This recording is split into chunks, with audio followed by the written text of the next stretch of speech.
I'm waiting a call from the president, so if at any point in time I have to step out, he's overseas attending a very important meeting. So I'll do so and then resume the press conference.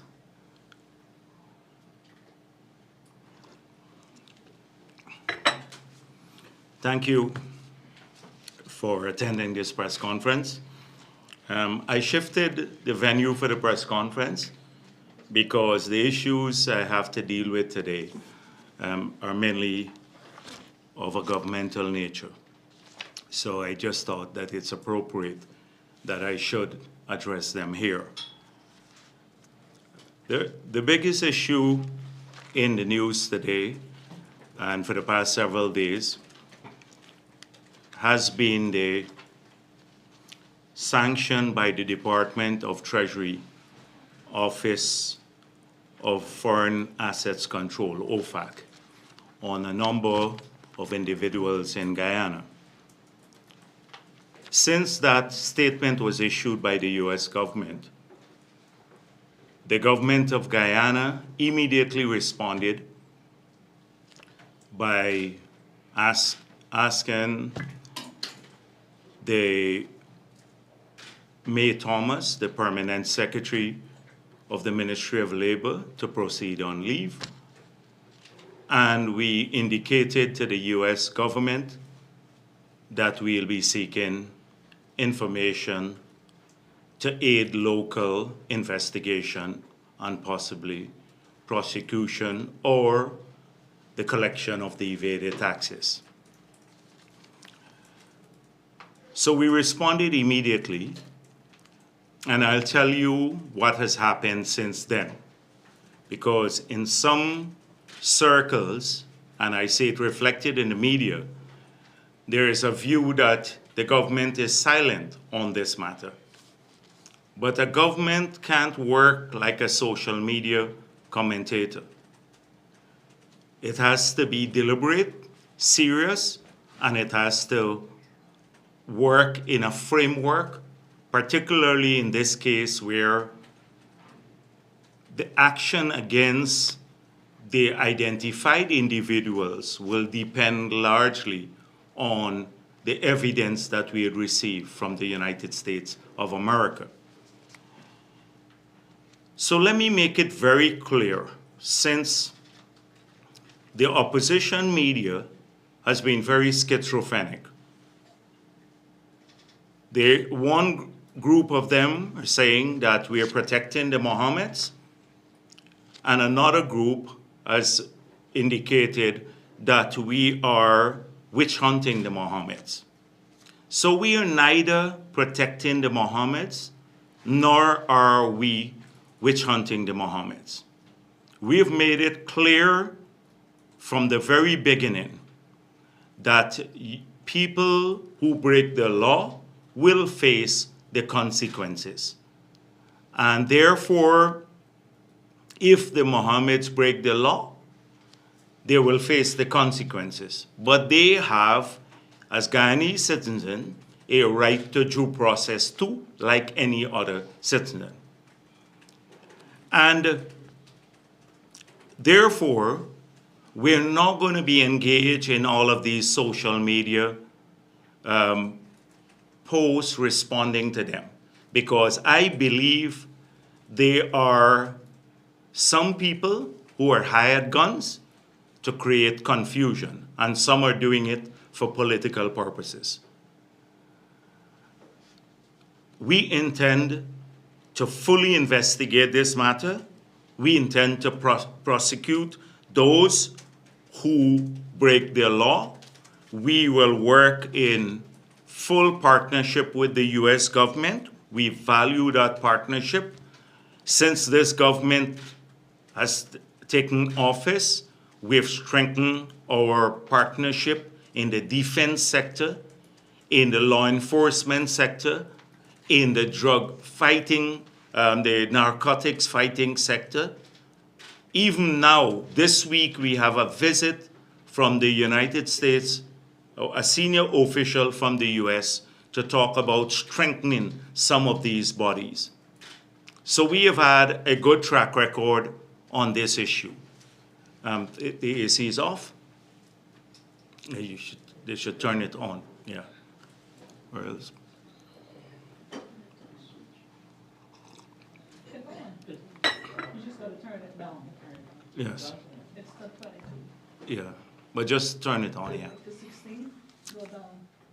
Yeah, just leave it there for the time being until it gets old. So I made it clear. We value the partnership between the United States with the government of Guyana and the United States of America. The issue of gold smuggling is not a new issue to Guyana. The Starbuck News, in their article, mentioned the risk assessment that was done for our compliance on the Money Laundering Act. And it rightfully identified gold smuggling as one of the key risks for money laundering. And in that article today, it mentioned a 2016 report that came to the government of Guyana identifying individuals who may have been taking gold into the United States of America illegally. And it said that this report was shared with the government at that time. We never saw that report. Up to today, I asked Mr. McKenzie, the PS of the Ministry of Natural Resources. He said he never saw the report, nor did Ms. Thompson from the Gold Board. But we know the report came. And why do we know that there was this report? Because in a Starbuck News story in 2016, January 6, 2016, Mr. Trotman had this to say, the Minister Trotman at that time. He said, I believe we're losing about 50 something to 60% of our production from smuggling. Trotman told reporters at a press conference today at the Carrera Lodge. He said, based on reports, it is assumed that approximately 15,000 ounces of gold is leaving Guyana per week. He said that the gold is going to Brazil, Suriname, and is being landed at the Miami International Airport and JFK Airport in the US, and even as far as Europe and the Middle East. If priced at $1,000 per ounce, now it's $2,000, it would mean around $3 billion would be leaving the country every week. This is Trotman speaking in 2016, January 2016. Trotman disclosed that a team from the U.S. Federal Bureau of Investigation and Homeland Security visited last year, and that was in 2015, and briefed Minister of Public Security Kemraj Ramjatan and him, that's Trotman, on gold smuggling. The team also interacted with other agencies such as SOCU. According to the minister, the points of entry and exit as well as the quantities were garnered from the briefing given by the U.S. team. So he is saying the U.S. team told them in 2016 that 15,000 ounces of gold was leaving Guyana per week. Now, if you multiply 15,000 ounces of gold per week, you will come up to, in a year, by 52 weeks in the year, you will come up to 780,000 ounces per year. 780,000 ounces is 24.2 kilograms of gold, 24,200 260 kilograms of gold per year in that year. In 2016, 24,260 kilograms of gold, Trotman is saying, was smuggled out. Now, in this case, the US government said that there's 10,000 kilograms smuggled from 2019 to the current date, I think 2023, into the US. But you had twice as much smuggled, based on what Trotman is saying, per year, not over five years period, twice as much smuggled per year in 2016. So it is not a new issue. We never saw the individuals who were identified based on the Starbuck News story. They never got that. But we know for sure that the team came here and met with them, because this is what he said. And he said that they were given the quantities as to how much was exported. So this is not a new issue with us. It didn't happen just last year, etc. And it happened throughout the years. And this investigation that the United States did and sanctioned individuals based on the investigation started in 2019. It started in 2019. So all of those who are trying to make this a PPP issue and a political issue, then they need to just examine these facts. That we know that there have been gold smuggling going on for quite a while. And 6 months ago, we spoke of this at a press conference. I told you that we're starting to get deep into the issue. There's a team now that is identifying the people who are taking the gold out. That, what you saw at the airport, didn't happen by chance a few weeks ago.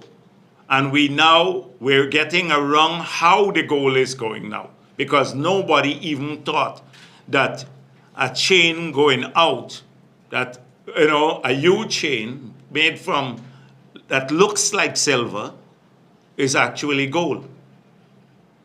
It's actually gold. And we heard that they're making it even into containers and taking biscuits out the containers. So when they're going out the country, it looks like a silver container you have, and it's going out. But it's fabricated as a container, a bag or something like that, a metal container, and sprayed over. So this has been happening for quite a while.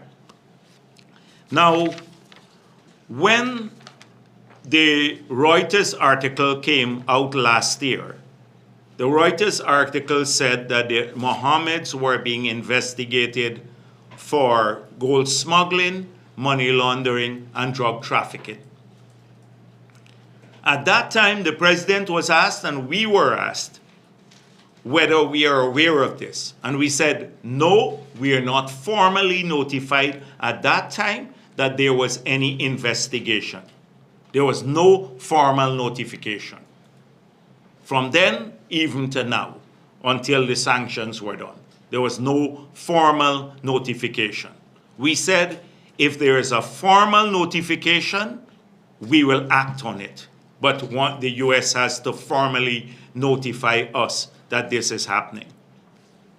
Now, this investigation took place, and the law enforcement agencies in the United States collaborated. Obviously, they have information, and they instituted these sanctions. We are all aware of the sanctions and their implications for various parties. Now, immediately after the president spoke to the media at the launching of the new vessel that we acquired for the Guyana Defense Force, the Minister of Finance wrote the Secretary of the Treasury, Dr. Janet Yellen, and in his letter, I'm just going to read what it says here, 2 paragraphs. He mentioned the press release that was issued, because that's all we had to go by, the press release too, like everyone else. The said press release refers to, inter alia, falsification of import and export documents, evasion of taxes, and bribery of customs and government officials to facilitate illicit gold shipments and award of government contracts. In order to facilitate our own investigation of the matters raised therein and related thereto, we would be grateful if relevant information and documentation could be shared with us on the officials and transactions involved. So we want to know who the officials are, the government officials. We have asked the U.S. government at the top level, the Secretary of the Treasury of the United States of America. We wrote directly to her asking for all of the information about these illegal transactions, the smuggling, as well as all the government officials involved. In this regard, the Guyana Revenue Authority has already submitted on that very day, so this letter went off on Tuesday from the Minister of Finance to the Secretary of the Treasury of the U.S., and simultaneously a letter went from GRA to the IRS, to the leadership of the IRS, a multi-page letter outlining all of the information that we'd like to have on bank accounts, transactions, a whole range of issues dating back not just to 2020, but all the way to 2015. And we also indicated by when we would need this information, because there is a statute of limitation in Guyana too for some issues, particularly some types of crime. And so the GRA said we need this information before the 31st of December of this year, because sometimes we know how long these agencies take to respond to requests from third countries. So the IRS has been written to by the GRA, Mr. Stacia, and the Secretary of the Treasury of the U.S. has been written to by the Minister of Finance. By the way, Mr. Stacia, who was at GRA throughout in the 2015 to 2020 period too, he was there, and now he's still there as head of GRA. We asked whether he had received from the U.S. government any specific information about gold smuggling and names of people involved. The answer was no. He's never received that too there. He did not get that report. So I just want to continue in this regard. The Guyana Revenue Authority has already submitted the attached request for information to the Internal Revenue Service in accordance with the Tax Information Exchange Agreement between our two countries.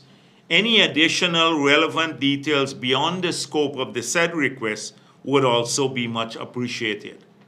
So we now have taken the step that we want to see the information about any government official who may be corrupt, regardless of which agencies they're in, and we would like to get the information about the gold.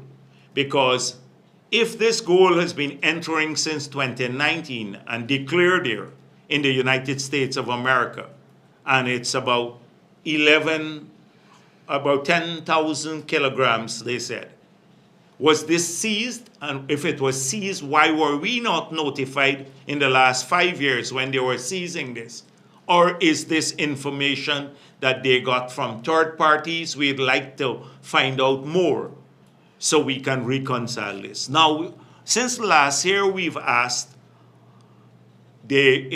our team here, led by the PS of Natural Resources, Mr. McKenzie and Ms. Thompson from the Gold Board, to look at UN data, trade data. So we see some discrepancies there, and they produce a report. But we can't use the UN report because they have maybe some gaps there. We're going directly to the United States. We'd like to get information as to how this gold, whether it was seized in the US, what information they have on it, to whom it was sold, who carried it out, all of this information we'd like to get so we can then move to take action here. First of all, to recover the taxes lost, because it's estimated at around 50 million US dollars. So we can take action to recover the taxes, and then we can take action to prosecute people if they have breached our law, because smuggling gold out is a breach of the law. It is a breach of not just, and so the penalty that you see or the charges will be different, but I'll come to that in a minute. So we have taken this action so far to get information on everyone involved. Now we have also asked on Tuesday that the FIU and the Bank of Guyana to prepare a report on the implications of the sanction for our financial system. So they will present a comprehensive report on the implications of the sanction for our financial system. We want to safeguard our financial system. That would mean exposures of our bank to the Mohammeds and any other matter that may have a direct bearing of a financial nature on our system, because we are obligated to do so under the sanctions to safeguard the financial sector of Guyana. The central bank has notified us that they've already indicated to the Mohammeds that they will cancel their Cambio license, because that's part of the financial system. However, they have to do this report, the FIU and the Bank of Guyana, a comprehensive report, and present this to the government to look at the implications for the broader financial system. We have also asked all of the other agencies that have some form of engagement with the Mohammeds to review their transactions and present a report to the government of Guyana to ensure that we're in full compliance with the sanction regime.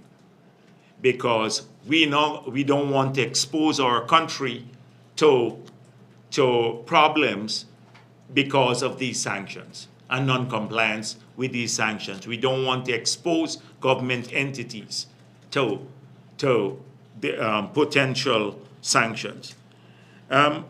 We also looked at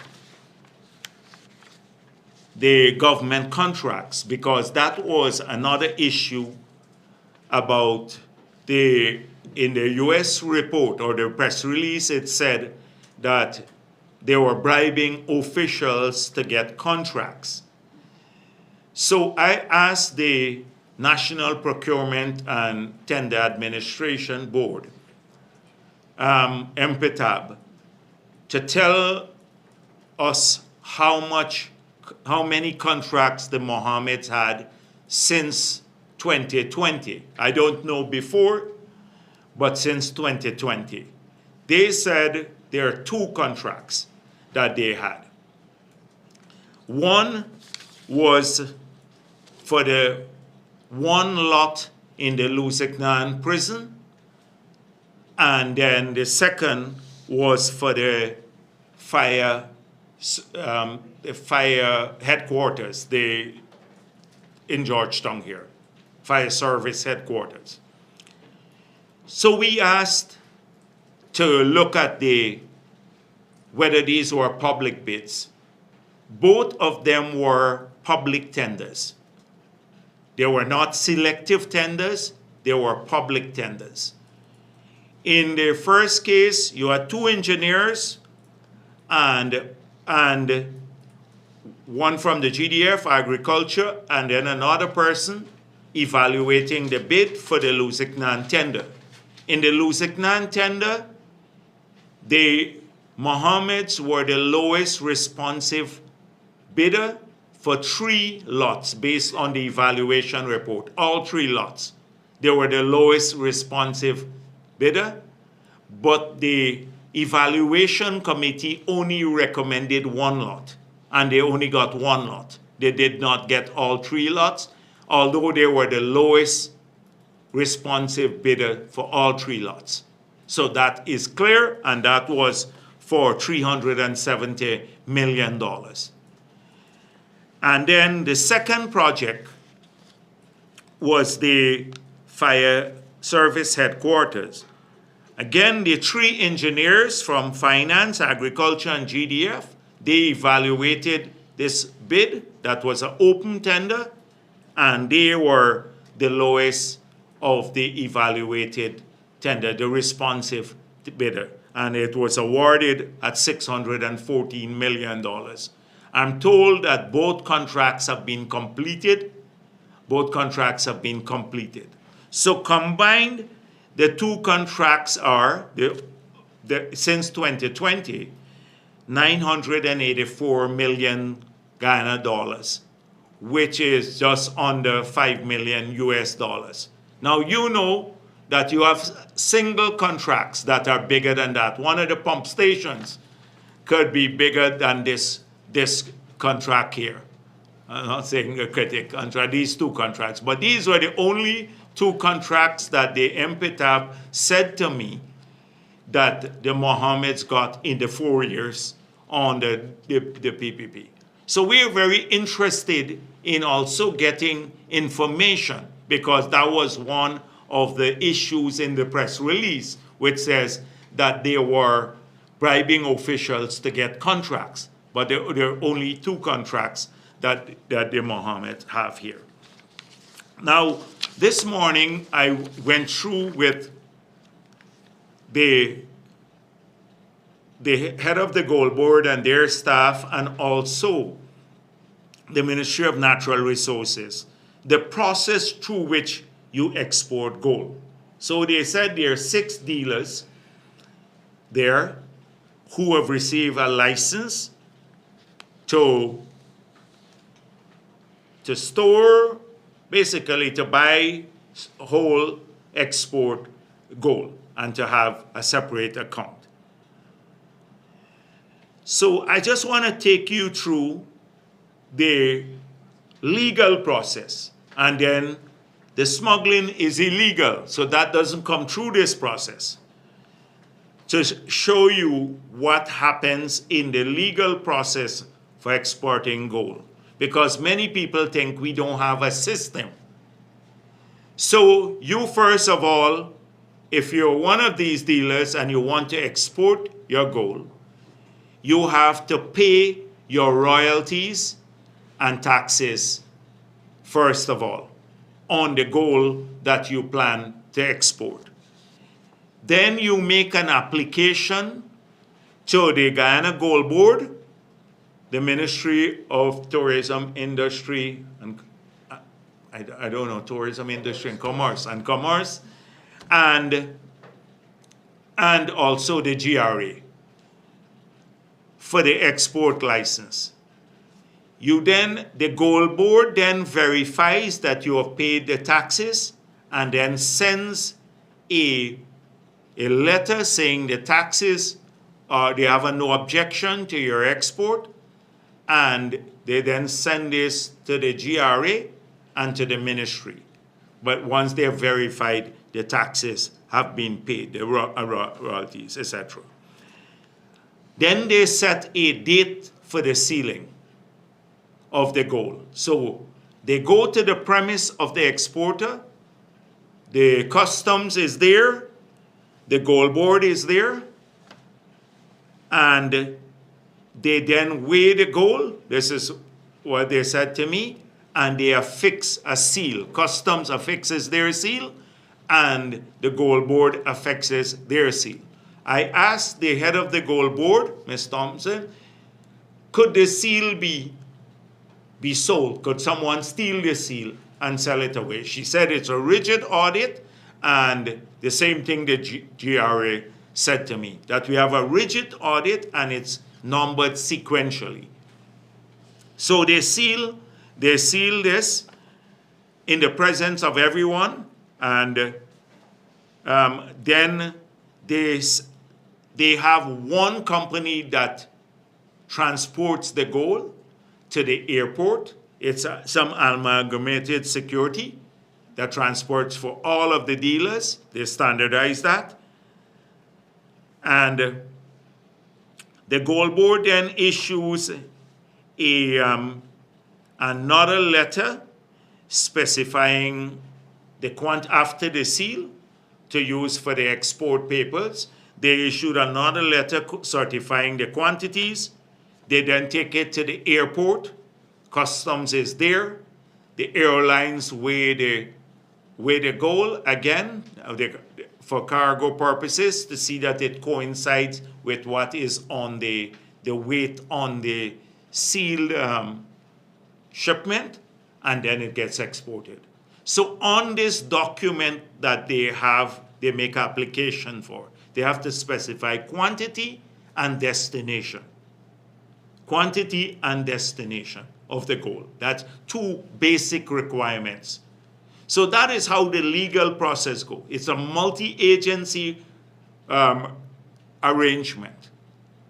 Outside of that, the smuggled gold, of course, and I think this is what the U.S. is talking about, doesn't come through that. But there is a robust system in place to ensure that the gold that comes through the system, that it's properly certified by a multi-agency approach. CANU also then reviews it sometimes, the export of the gold. Now, clearly we have to strengthen this arrangement further, and possibly by some review by an external consultant to strengthen this, to see what additional safeguards we can put from gold declared legally and shipped through the system. We would have to probably get a feedback from the exporters from the third countries in which they're exporting. Because when you look at the UN trade data, to show how much gold was declared, say, in the United States or UAE and Guyana, and how much was exported, there's a discrepancy. But it is not of the magnitude like what the US has said being smuggled here. So if all of this is being smuggled, it should be captured in the UN trade data. So there are issues there. So we may have to work this through a system and get more help from those countries to which it's exported, because they know what the figures are. They could easily see in every year how much gold we exported and how much they received, because it's part of their trade stats, and they can easily send us this information.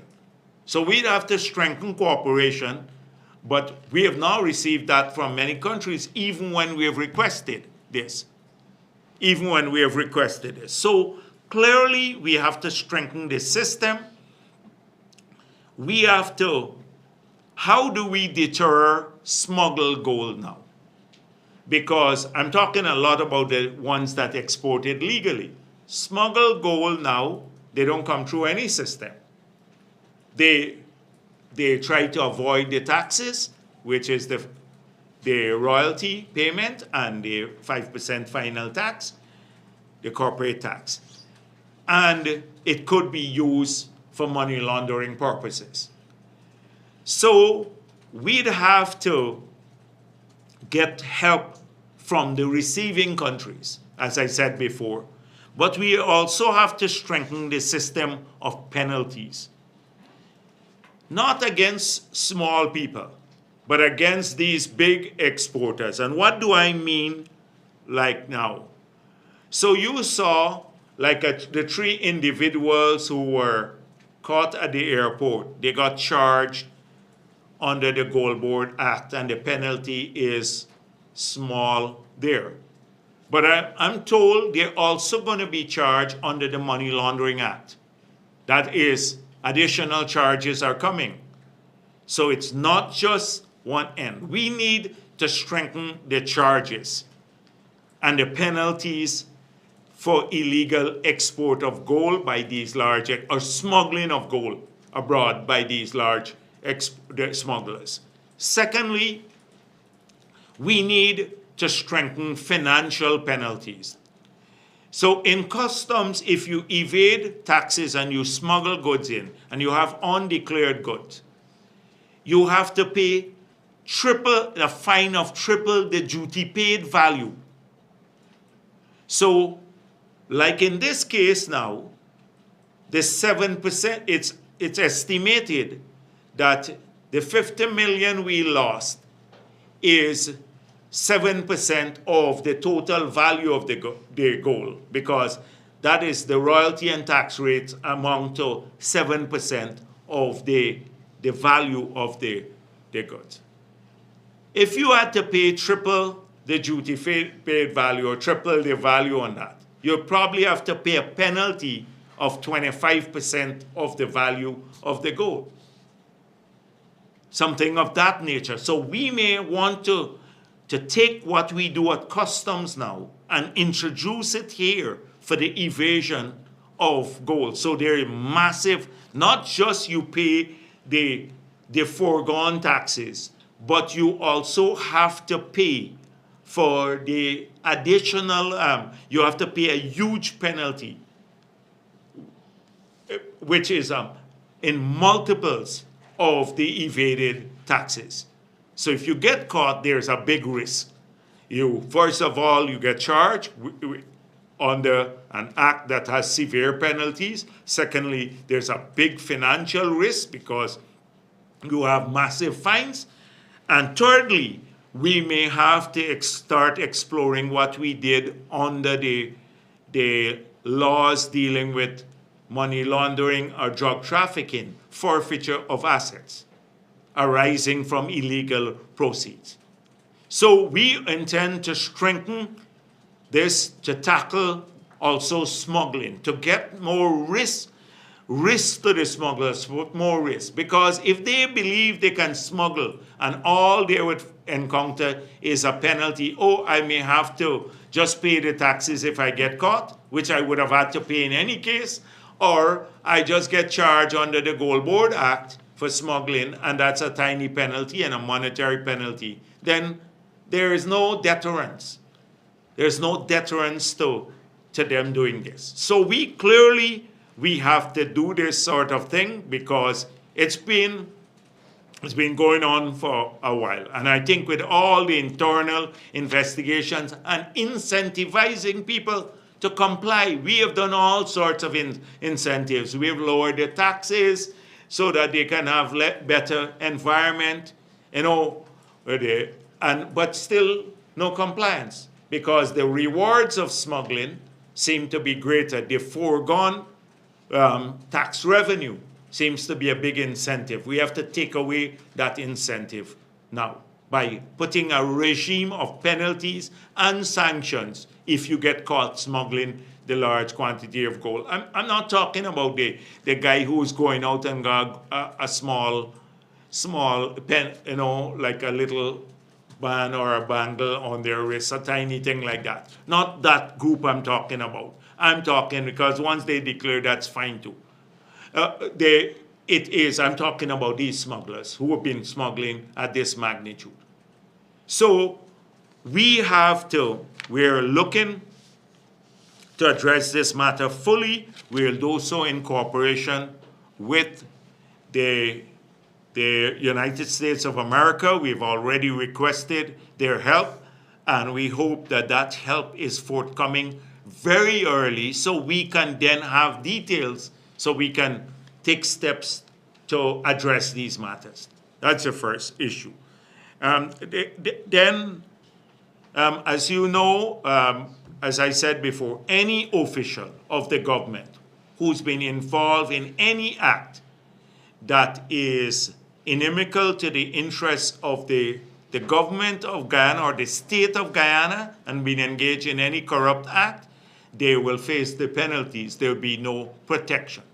Now, May Thomas was sent on leave. May has subsequently sent me a letter as General Secretary of the party to resign from the Central Committee of the party.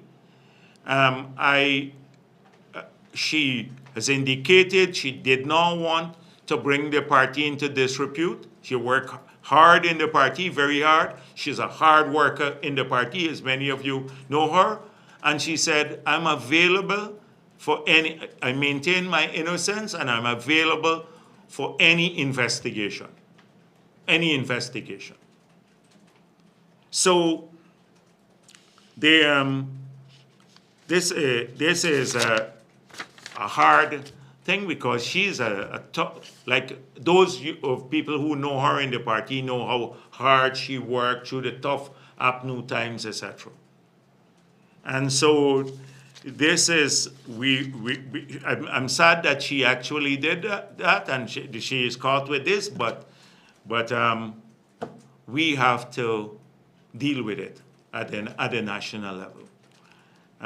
So Please clarify, you're sad that she actually did that in terms of resign? No, resign. Yes, that's what I'm talking about. I just said you maintain her innocence. Yes, not resign from the leadership of the party because she's a hard worker. But this is something that we have to deal with in the future. So all of those who are speculating out there, we're not going to act in a hasty manner, but we have worked transparently over the years to clean up many things in this country. The procurement system under APNU there was practically no procurement system. There's practically no procurement system. They had ministers taking things directly to the cabinet, a whole range of stuff. Right now, you can complain about the evaluation, etc., but there is a procurement system. We have reintroduced that. And in spite of the large number of contracts in the country, we're observing that. We do have some occasional problems with corruption, etc., but we're tackling those too as we find them. And we're committed to that. We have reinstated the Integrity Commission, basically with APNU practically destroying it. 3 years of no public declaration. You ask Trotman and all of those officials whether they declare their assets and what they were doing in those 3 years under APNU when they breached the law. And many of them continue to breach the law. So our track record, today I don't want to go back through this. Some people believe we're on the back foot. I'm proud of the track record that we've had in moving this country forward and cleaning up a lot of these things. And I made it clear. People say, oh, the Mohammeds may have helped the PPP, and that's true because they were here in this country in the past, and that might have been true because many people have been there. But I remember going with Chedi Jagan once to Skelton, and we had just established in the early period 2 units. It's called called BAS, Berbice Anti-Smuggling Squad, when we came into office to prevent smuggling of goods from Suriname because they were evading taxes there, and another one, COMU, in Georgetown, Customs Something Monitoring Unit. And we brought in a gentleman called Wellings, a British consultant who was working with us to stop this smuggling in the early period. So the people who were smuggling, some of them who were smuggling across the river, said to Chedi Jagan, we made a donation to your party. And and in the period when we were fighting. And look what you're doing now. And Chedi Jagan said to them, don't believe because you made a donation to the PPP sometime in the past that if you break the law, you're going to get special treatment.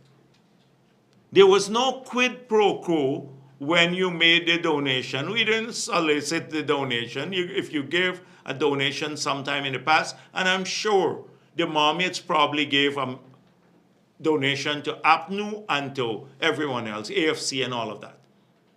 But that does not mean that if you break the law, you get a free pass.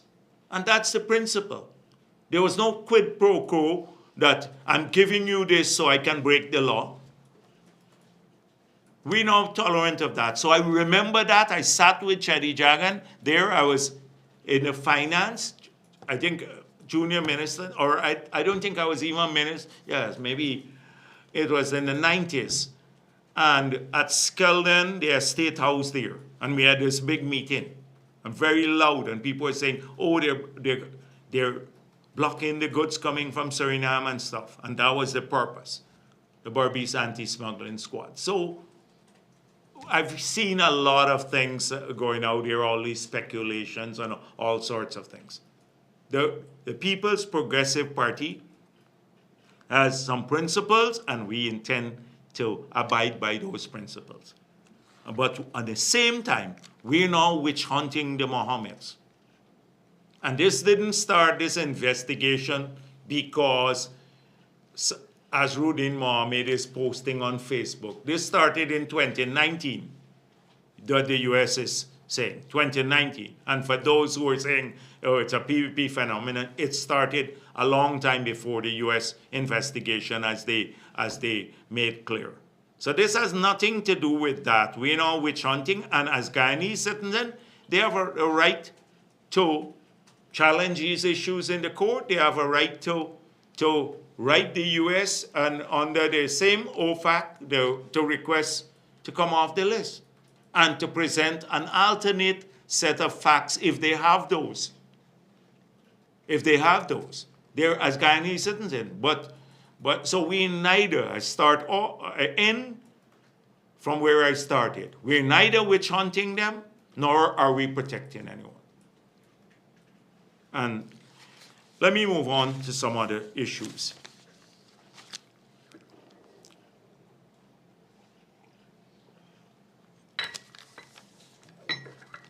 I see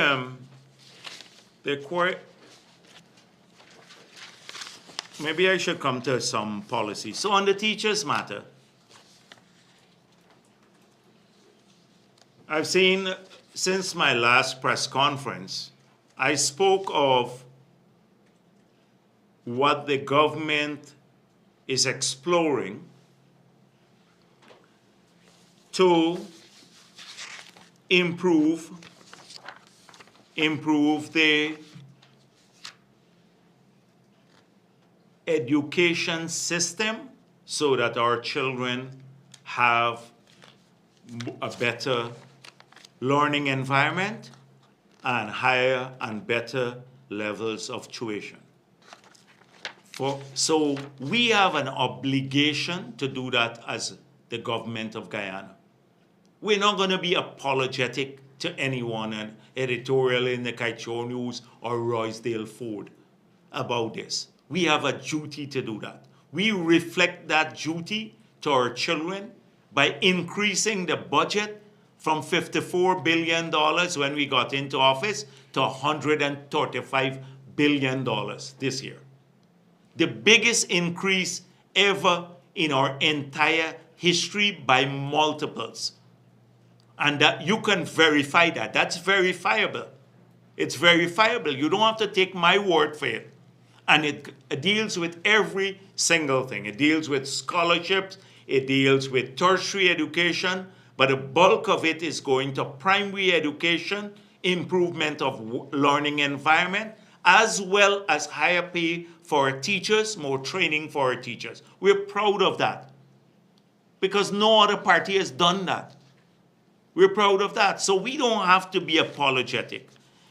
So when Roysdale Ford, looking for relevance now, because of the leadership battle there, says VP Jagdeo proposal effectively undermines the very foundation of our education system. What I effectively said last week is that, one, we are exploring ways of getting better quality education to our children. It is no secret now that we are spending twice as much on the public school on a child than than the parents have to pay for private education. And this wasn't always there. It only happened in the last 4 years because it was about $300,000 per child in 2020, and now it's about $700,000 per child that we're spending. And the average private school is about $300,000 per child. That's the average. You have some slightly higher, much lower per year. That's a fact, and it's PPP. I said to give choices to parents and their children, choices, we have to explore in the future. Not that we have agreed to. We have to explore as a country whether we want to give some parents in areas where you have good schools a voucher for $700,000 a year, and then let them decide which school they want to send their kids to. We have to explore that as one of the ways of improving maybe access and also quality of tuition.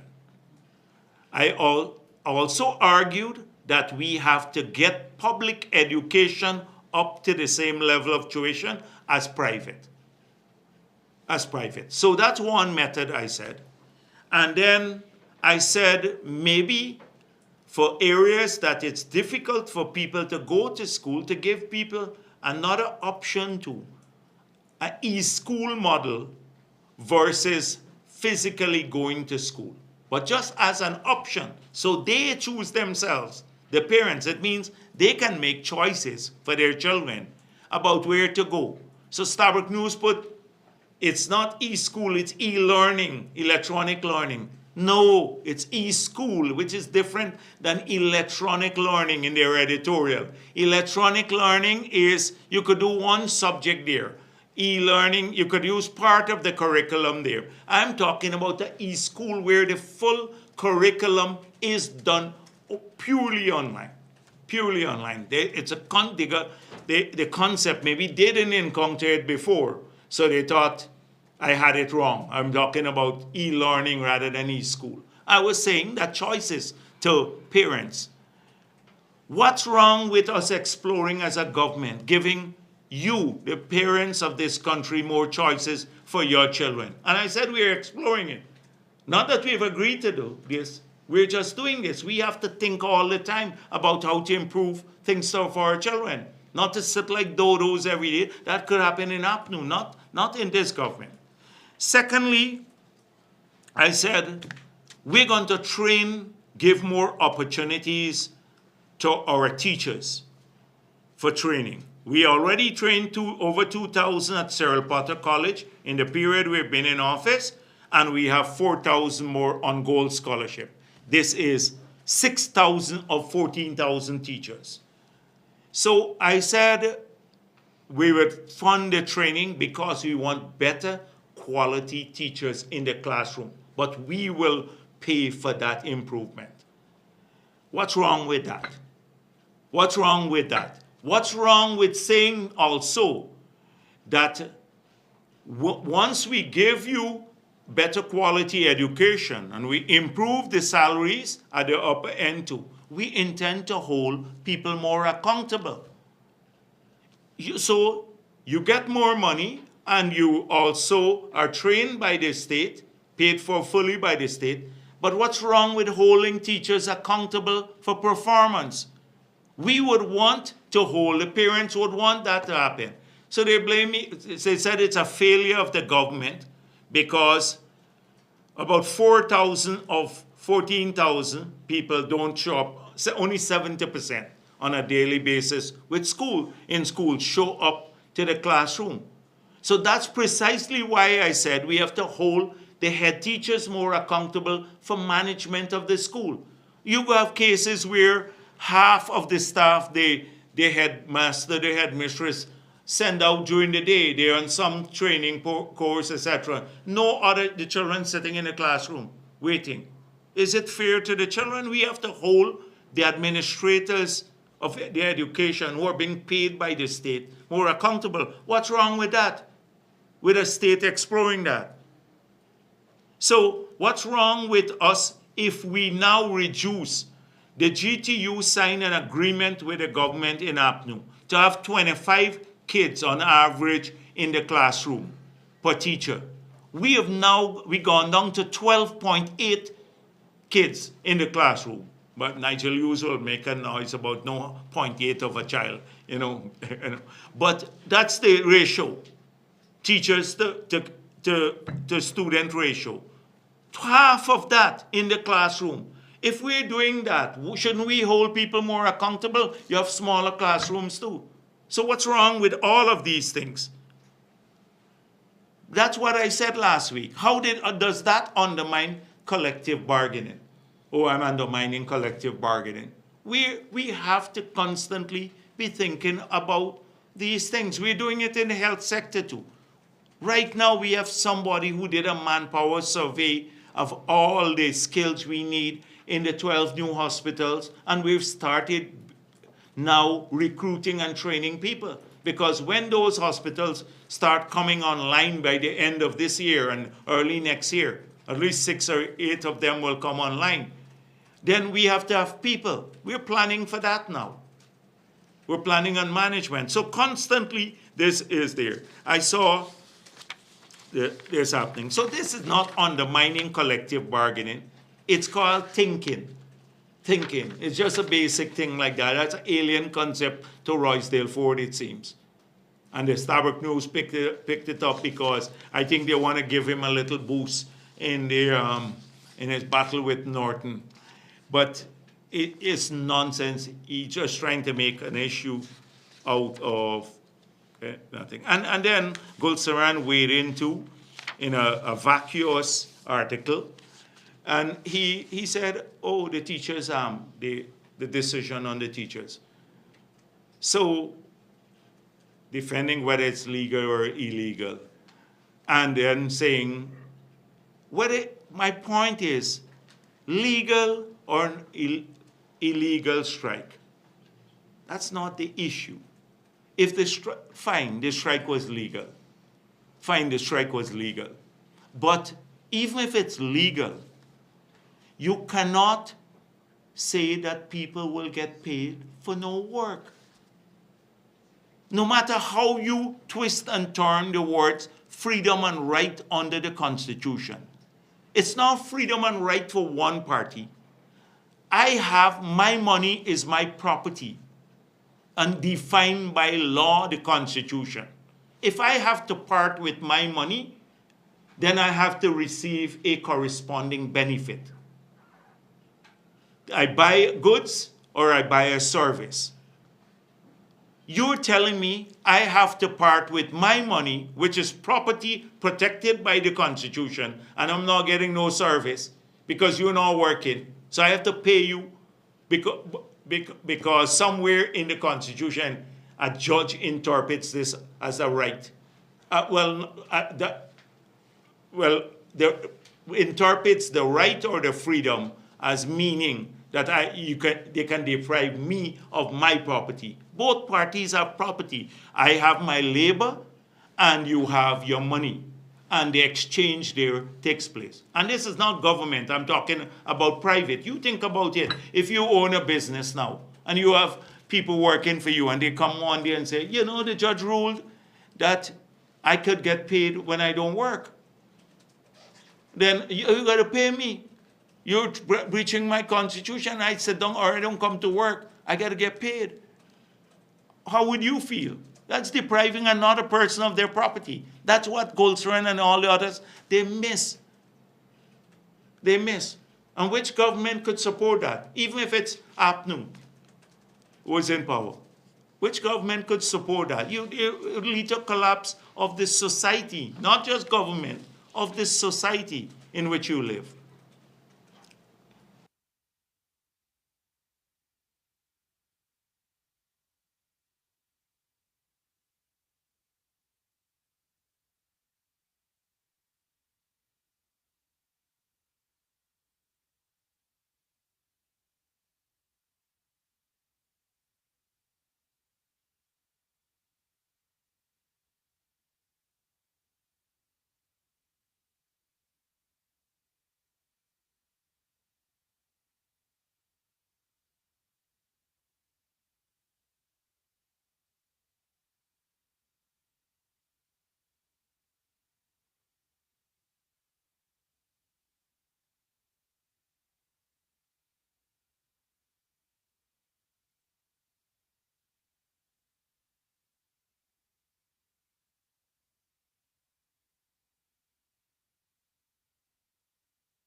Any shame to put this out?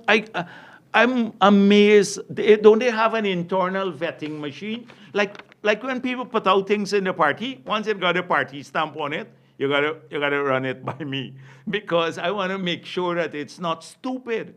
Lest we forget. Look at this mediocre thing. Can you imagine this? These guys, they increased Georgetown subvention from 22 to 30 million a year in the 5 years.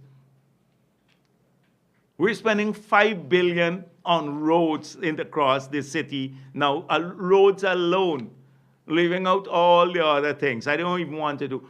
As a single, there are 193 million for all 10 towns. In a single town, like in New Amsterdam, we're spending more than that on roads. If you look at, we did probably 40 roads in New Amsterdam, paved over and stuff like that. And they put this out, okay? And so, lest we forget, they increased salary by 77%. Now, it's not totally true, but I'm not going to say anything to you. I hope that, now these are verified figures, that I hope that all of those of you, all of the people who've been talking about commitment to wages and salaries, I'm going to give you documents. So you can leave, each of you will have a document here today. So I'm going to leave this on my desk for you here. Let me take one and just take you through a couple of things. So in 2014, there are 3 categories in the public sector employment. The central government, public enterprises, and the statutory bodies. These get money basically from the government and from government agencies and stuff like that. These are the government sectors. So we looked at the wages, and it's self-explanatory. The wages between 2014 to 2019, the APNU period, and it was a 56% increase. And from 2020 to 2024, it's 66.1% increase. So in the 4 years, we have gotten more, a 10% more than percentage point more increase than APNU. But that's not the issue. Often you have to look at the nominal value. You can't just look at the percentage. You have to look at the nominal value of it. So what's this nominal value? So increase in 2014 to 2019 was $43 billion. So when they started in 2014, and by 2019, the wage bill for these three areas had gone up by $43 billion. Guess how much it went up to from 2020 to 2024? The increase has been $83 billion. $83 billion. More than 100% of, or about 100% more than what APNU gave for the 5 years. Because it's nominal dollars. Because every year the base grows, it's bigger. So when you calculate your percentage on a 2014 or 2015, it's smaller sums of money. But people got, now, since we got into office, the public sector in their pockets have gotten $83 billion more per year.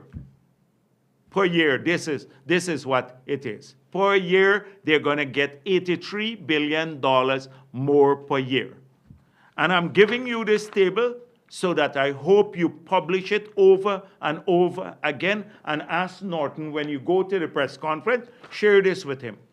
Share this with him. It speaks about their period, and then you see the nominal value. That's actual money, not percentage now. $83 billion more per year you're getting in your pocket from when we started, when we took over, versus $43 billion more people are getting from when they started per year in their pockets. This is, so when they put out all of these things, 77% we love the public sector, it's utter nonsense. It's utter nonsense. $83 billion more per year, only on public sector wages. That is, remember we brought in the budget this year, $300 billion from oil. And $83 billion more is going to people. So this is something you get copies of it. And you can then look at that later. Because it's been a recurring thing with their little stupid thing here that they put out all the time. 77% increase. And it's fake. And it's fake, you know. It's fake. They don't look at it. Let's see if let me see what else I need to deal with today. So they've been, there's a new narrative now. I've seen them picking it up. I saw an article in the Chicago Journal of International Law. I'm sure you've seen it. Gail Teixeira has responded comprehensively to this. And you're going to see, because it's basically an unscholarly piece. And I'm shocked that such an unscholarly piece that is part of a conspiracy theory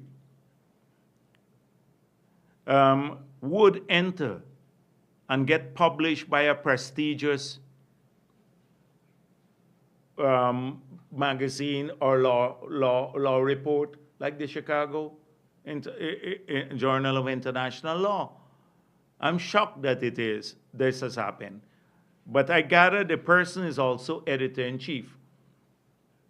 So this is similar to the Russians who came here to help the PPP win the elections, and they changed the paper ballot to help the PPP win the elections.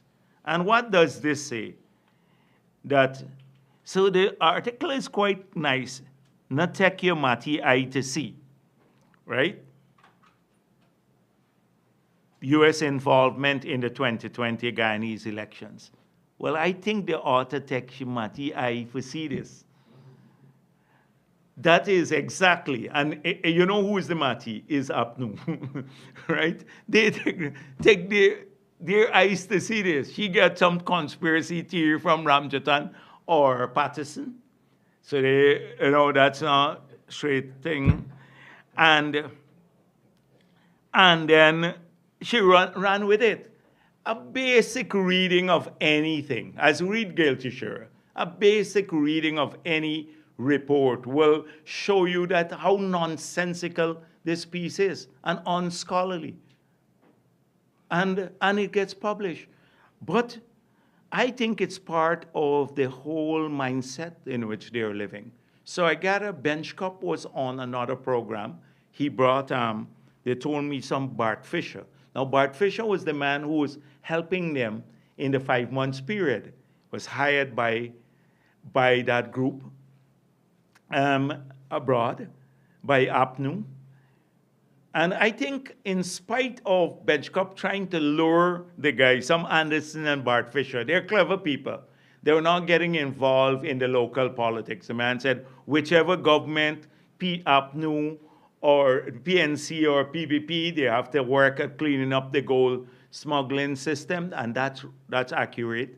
So they were very clear. I don't think they got sucked into the Benchcup's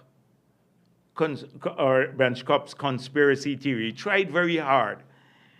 But one thing that they repeated, in line with the very same thing, that somehow there was a regime change in Guyana, like what this journal is saying. So that's a consistency between the two, that the intervention by the US government and the State Department and the threat of sanctions in Guyana was part of US hegemony in the region and regime change in the region based on historical antecedents. So he tried that too, that somehow the Secretary of State in the US wanted regime change in Guyana, ignoring that everything that came out of the elections, the Observer Report, the Commission of Inquiry Report, the Caribbean Court of Justice, all of these issues, they ignored them totally. And it was the US that wanted regime change in Guyana, which is total nonsense. We're grateful to the US, to CARICOM, to the EU, and OAS, and everyone else who stood up bilaterally, and the local forces too, including some of the media here, to the clear attempt, the transparent attempt to steal elections. Only APNU live in that mindset. But to tell you how delusional these people are, or how the extent they will go to distort facts to suit a particular narrative, is that Benchcup said to his guests, after the recount showed that APNU had 60,000 votes more than the PPP. He said the recount showed that. And then the man said, oh, really, 60,000 votes? The regime changed in Guyana. The recount showed. You look back at that stuff. Someone sent it to me, because I'm not in the habit of listening to him. Every time I listen to him, I remember how he used to cry in prison and beg me to pardon him. He used to cry and send messages all the time with a number of people for the pardon. So I don't look too much at him, because it takes me back to those days, the crybaby days. And I got my dear friend Burke, the criminal, is also hosting some parallel event now too. So I wish him well on his parallel event. I heard, by the way, that the court ordered that he give his address in the US, right? When he filed this matter before the High Court, and his lawyer was supposed to submit it. And the lawyer submitted a fake address because it has the wrong zip code on it. And I heard in 3 different cases, he submitted different places of dwelling. Either he's nomadic, he got thrown out the basement, or he's just doing it. He's just doing it to evade, the law enforcement authorities here and abroad. So I just had to give him a shout out on his parallel event that he has to speak about me. He should explain that to people. So let me get back to the serious business. So this is what they're trying to do. In this day and age, they're still trying to make out that we stole the elections and the US helped us to steal the elections. This party has no changing. The PNC has no changing, and that's why they're going nowhere. They're not going to win the elections. In fact, they have bigger problems. I think you have some people. So I saw something from Village Voice, right? Village Voice now. Can you imagine Village Voice, the arm of the PNC, saying the campaign for Manza this year ramped up the pressure on leader of the PNC, Aubrey Norton, with chants of Aubrey nothing. Go. Aubrey got to go. This is Village Voice saying that. He got to go. Give the young people a chance. Their voice is also. So this is Village Voice harassing Norton. And then they said that Roysdale Ford quietly walked in and chuckled. The show is good, right? It's just a show. Roysdale Ford couldn't even secure a couple of nominations. And by the way, they said at the end, reliable insiders, that some groups submitted their nomination list without naming a nominee for leader. So my inside info is that they submitted Kwame McCoy, nominated him for leadership of the PNC. Kwame, you're trending there from Village Voice. Kwame has a big fan following there too. A lot of people he's been getting. You sure, Kwame, you don't want to stake your claim? Kwame may do better than Ben Loisdale Ford in there now. So I think it's a lot of, you see what's happening in their camp. Every week, one saying, oh, the list is not right, this thing is not right. And they're heading for disaster. Rigged elections, I don't know what's going to happen internally. And they're looking for distractions. They're looking for distractions. But as I said before, it's mediocrity. Can't imagine that the biggest party in the APNU coalition said, we didn't know we were not invited to a meeting, and all these small parties elected a new head of APNU and left out the leadership of the PNC. You know that they're nothing. The PNC at least has a base. These people, this man, some Vincent Henry, I don't think people even know who he is, and he's now heading APNU. Which, if you see that disorganization, why would you even want to be part of that? It's like nobody wants to be part of that. I see our dear friend, what's his name again? The 34 is the majority of Nigel Hughes. Yeah, cleverly of the last thing. So you now know why he was trying to stake a little claim all the time by raising controversial issues. So he wants to ban the word Negro. You saw that APNU must go to the parliament and submit a bill to do that. So we must stop. So we made it clear people must be respected. We want a unifying thing, and I see a lot of criticism. We're all Guyanese of particular descent, and that's what we've changed it to. So you must, and all state agencies must comply, because we're all Guyanese. We may have of different descent, Amerindian, Indian, or African, but we're Guyanese, and that's what people must be described as. Male Guyanese of this descent, female Guyanese of another descent. So that is clear. And it's the people who are complaining about it who were perpetrating it, like Felix and all of the others. They had meetings to do that. Just duplicity, and really, how can you trust people like that? He was doing all of this because he wants to be leader of the AFC, wants to go back to show he's fighting for people. But he's taking it a little bit too far by denying our history too, as someone pointed out. Because if you do that, if you ban this word, Now we can't listen to Malcolm X. We can't listen to Martin Luther King. We can't listen to speeches of Du Bois. These are great leaders who fought for freedom in the United States and around the world, emancipation of people. You can't listen to them anymore because that's a banned word now.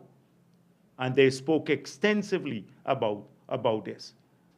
So it shows how shallow it is. But these guys are very convenient. And now we set a list of conditions. The prima donna. You know, I will take this up only if you all do this. Bow before me or comply. That's a prima donna type of approach to politics. You have to go down underground and work sincerely, and people must see your heart. Not just making an occasional statement or exploit divisions in our society, or differences, rather, I should say, and stoke division in our society. That's what they do. So,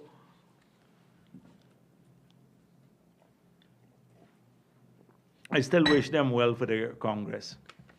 And you saw what I meant. The FC didn't have many people there. I saw Ramjatan dropped out. You realize the truth of my word that they want to steal some of the delegates from the PNC's Congress. That's why they set it there. They have them come over to make up numbers and then go back there. AFC is dead. So for a while now, we've been trying to, I see a lot on the oil and gas, and let me say a few things here. So the IEA has shown that the demand for oil is being reduced. CNBC today said that oil prices could drop to $60 per barrel next year because they anticipate that you have overproduction, large inventories, etc. It just reinforces the point that we've been making, that when you plan for the future, you can't plan to use what you may not have. And that is what APNU does well. And that is why we ended up, after 20-odd years in office, we became the second poorest country in the hemisphere with the most indebted by 90s, after 28 years of APNU's stewardship. So you have to be careful to ensure that whatever you commit to, particularly on the recurrent side, wages, or the recurrent expenditure, that it can be sustained based on the future revenue flows. So that's the first point.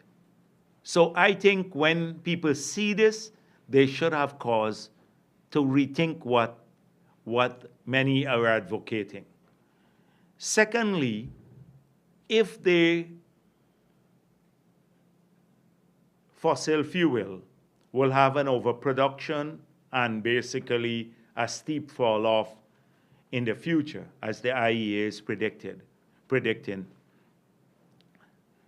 then beyond that date, you're not going to get investments to go in to the sector because there is no demand for it. So nobody will invest because their assets would be stranded and they would make huge financial losses. So what you have to do is to make sure that even before the fall off in demand, which is coming and as predicted by the IEA, that you secure your investments early. The Brazilian minister alluded to this when he said that you examine what Guyana is doing, that to lock in basically these early investments. We have now locked in 6 FPSOs that will take us to 1.3 billion barrels. this would be about a 50-something billion US dollars of investments over the period. Very, very few countries in the world have been able to secure that investment or to do it on fossil fuel. Suriname is still to start. They may start producing if everything goes well and they make a decision to invest, as investors, by the end of this year or so to do a project. They may very well come on stream when you already start, if by 2030 things are getting hard. So it is, I urge a lot of those who just running around like headless chicken in this country and all the time talking a lot of nonsense and stuff like that, to be very thoughtful about this issue, to think it through. It's not the wild things that will make a difference. You think some environmental conference by a group of people who are always extremists, who think we should shut down everything in any case, will deliver better quality education or health care, or ensure that in the long run we have a sustainable policy. I see a Starbuck editorial, really, I don't know how many times you have to talk about this, but saying that we've made no improvement to the framework to manage the oil and gas sector in the PVP period. And no, not because we didn't put the Petroleum Commission. I've just explained 1,000,000 times here about 10 things we did that are substantial to improve the framework, and barefacedly put in an editorial we done nothing. And so you got to go back all over again and rebut the same things over and over and over again.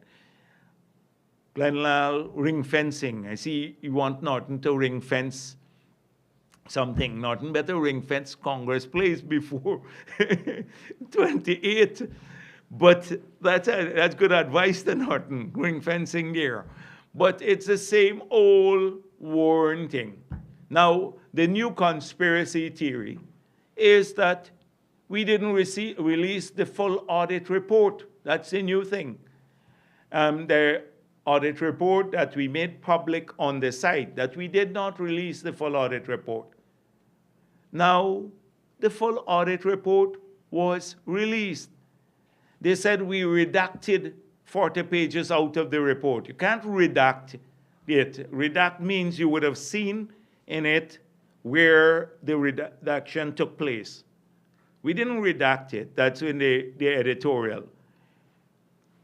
Along with the management report, along with the audit report, is a management report.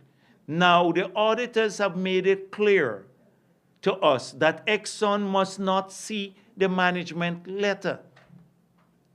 That the auditors have, this is their thing with us. The management letter comes to us.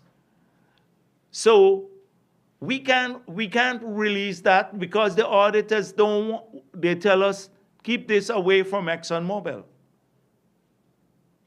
That's the management letter, that's not the audit. So they want us to go publish this now, the management, because they're hearing about this, some piece redacted. So this is, I see the Kaichor News been dealing with this. Not you, Marcel. So yeah, this is a Kaichor News been saying redacted. Not your editorial, their editorial. A redaction, you see, it's not that. It's a separate report. It's called a management report. It's not the audit report. Anybody understanding audit would know that the management report is to the client, and you don't want the other side to see it. But it's a big conspiracy of 4 or 5 articles about that already. Big conspiracy theory again. That's ton of it. Should I, again, oil money earn about the profits. Exxon and Partners made 6.5 billion US profits in Guyana in 2023, while Guyana earned 1.6 billion. So they can never earn more profit than we would earn. Because if it's a 50-50 production sharing agreement and we have a 2% royalty, they can't earn more. So there is a difference. Again, when I spoke to you in the past, I said there's a difference between expenses to calculate accounting profit versus expenses deductible for compliance with the PSA. They're two different things. And please go back and look at what it means. The profit and loss statement is one thing, but then a lot of what you will see as profit there, when you take the significant part is amortization. It goes back to pay back for capital in compliance with the PSA. It's different. Accounting classifications are very different for these things. So again, what is deductible for the calculation of profit is different than what is deductible for compliance in accordance with the PSA. Please try to understand that. On decommissioning, again, let me make it clear that although the PSA says that they are going to keep the funds for decommissioning, and we're not getting those funds until the future, I've explained, and that was a bad element of the PSA. Without changing the PSA, in the license for whiptail, they now have to establish a special decommissioning account and pay all of the money for decommissioning into that account. So we managed to get the best practice through the license here. But APNO signed an agreement where the decommissioning proceeds are kept by the companies. Now, this was in compliance with the law that we passed, the new law, the Petroleum Activities Act. So the license had to be issued under that new act that we passed, and therefore it speaks about the decommissioning fund. Now we have received, similarly, we have received now the draft environmental, the bill to address spills, and we are proceeding now to have the internal discussions, and as I said before, we'll move forward on that issue shortly. These are just some of the things I wanted to once again reiterate so that we don't have confusion on these matters.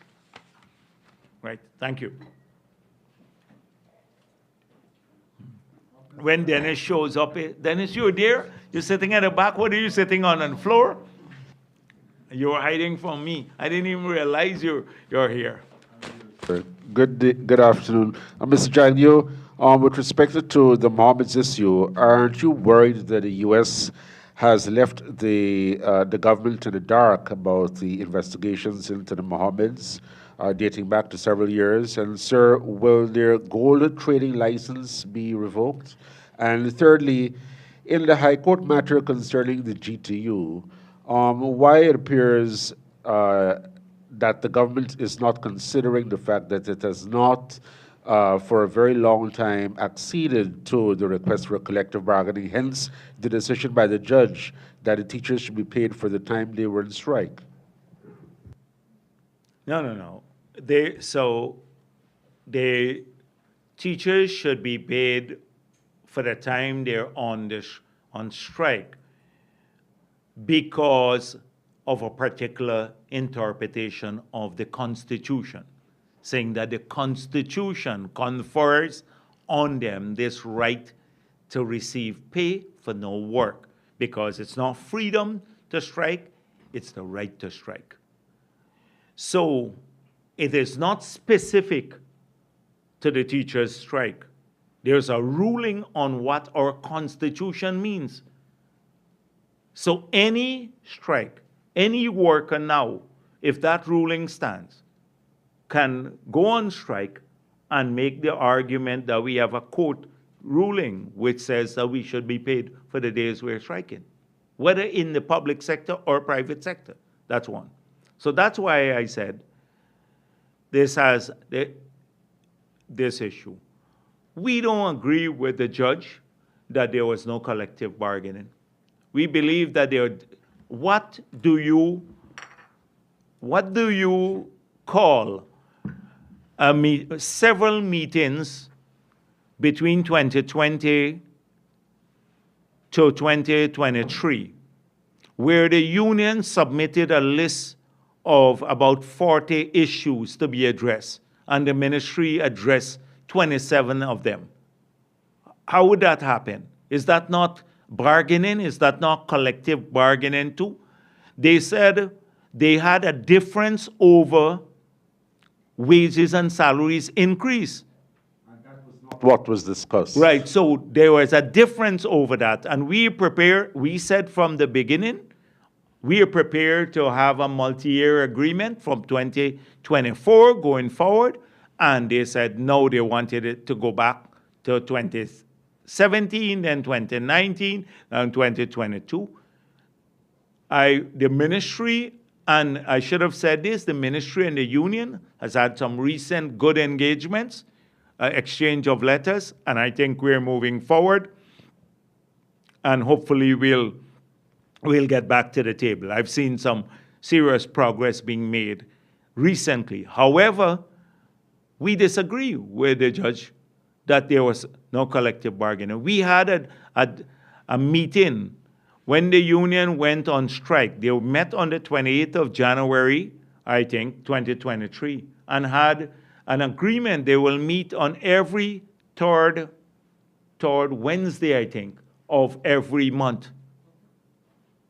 That was an agreement. That is meeting people in discussions. So we don't agree with, not because it's rule, we don't agree with their ruling, and that's why we're disputing. We're not disputing. Well, we respect the court ruling. We have abided by it, but we are challenging it in a higher court. And yes, so the first one about, we believe that there must be symmetry in the information. So the US now, I guess they may not, because they took a long time getting around to this. I've heard about this so-called investigation. Everybody's been talking about it. Every social media for the last several years, that everybody knew. The Reuters wrote about it. But it took many years. I'm shocked that it took so many years to conclude it. And it is on gold smuggling, because obviously you would have had the record there. And so I'm surprised that it took so many years. But it's here now, and we've requested the information. Let's see where all of the people who are involved, and let's get the information about the smuggling that would allow us to take action against it. So we are very pleased with the partnership we have had with the United States government. Things work slowly and sometimes in an asymmetric way, but we have noticed that over the last several years, we've been getting serious responses from the US government, I mean, on a whole range of activities and in a timely fashion. When the letter was sent through the US Embassy by Minister Ashni Singh on Tuesday, the US ambassador contacted him and said she sent it up already, and she strongly recommended that the information be provided early to us. So we're waiting for that. On the I've said already that every agency, except because the central bank had to move with alacrity, given the cambio license and the nature of that, because it's in the financial sector. So they're still looking at a report on the exposure in the financial sector, and all the other agencies that have business interaction or regulatory responsibility for sectors in which the Mohammeds are involved in, they have to present their report. I don't want to preempt what will happen, but that report will go to the cabinet and other places. I want to press you, sir. You said sometimes things don't move sometimes move in the way that it ought to be with respect to the investigations. But a straight question, do you think that the U.S. government trusts the Guyana government fully to provide certain types of information dealing with certain types of investigations? I think there is a great deal of trust because this here is on smuggling. And it's a straightforward thing, basically. You get the metal abroad and it's not declared, you know it's smuggled. We have had joint operations on much more sensitive things. On drug trafficking, joint enforcement actions where we have shared information with the US and they have shared information with us. And none of those operations have been compromised. None of them.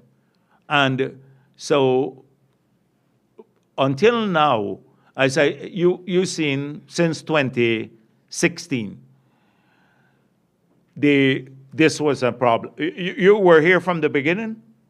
Yes. So you heard what Trotman said. But none of the regulatory agencies still have the report. None of the regulatory agencies have that report as to who was involved. And there was a substantial amount of gold, 15,000 ounces per week, Trotman said. And he said that the exit points and the entry points and the quantities were identified by the US government. At that time, if they told the minister, he should be asked, there must be a list of names of the people, what happened. But none of the regulatory bodies have that. I've asked them. The Gold Board, the Ministry of Natural Resources doesn't have it. The GRA doesn't have it. Nor the police.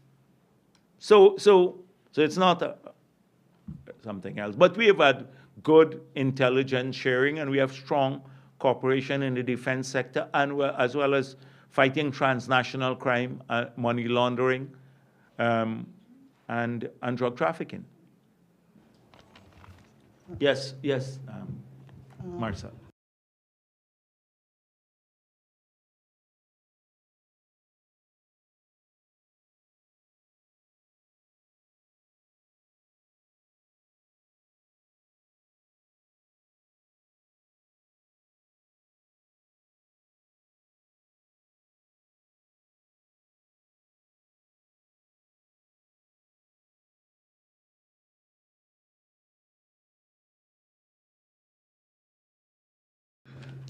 There had been an Operation Nimble Mule, I think, activated then.